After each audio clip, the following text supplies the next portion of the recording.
lên đi. Này lên. Góc trái nha, góc trái là đông rồi đó, 4 thằng 4 trái rồi. Giờ mình kìa, bắn nó.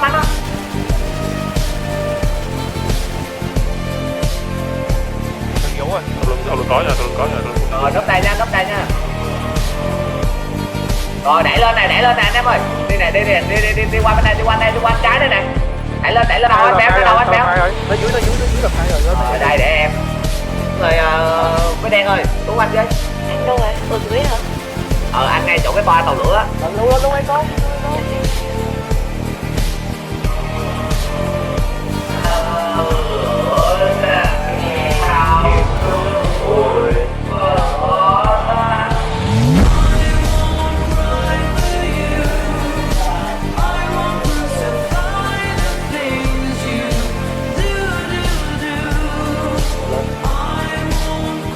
Chưa bắt được. Đau rồi. Nóc cho nấu bắn được rồi, nóc cho nấu bắn được đấy.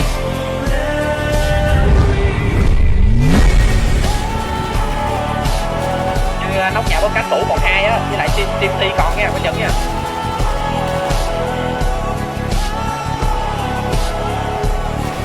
Đây là nóc mình kìa, nó cũ chạy rồi.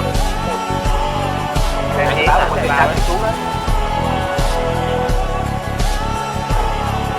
Chạy xuống đầu. Nó đen. Rồi, chắc chỉ còn mỗi TNT à. Theo tôi này, tôi đẩy này.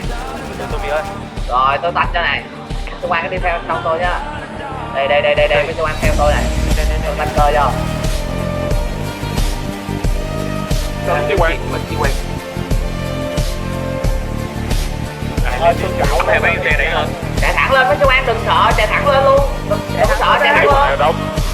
Mọi người từ từ đang phóng đang nói. Phải có người hy sinh mọi người ơi, chạy lên.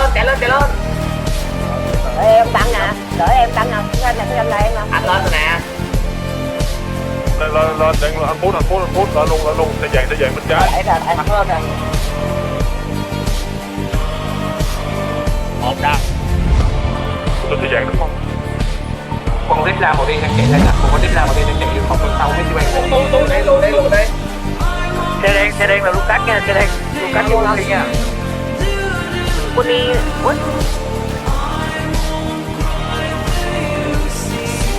Chạy rồi, nó chạy rồi. Đó bây giờ đây.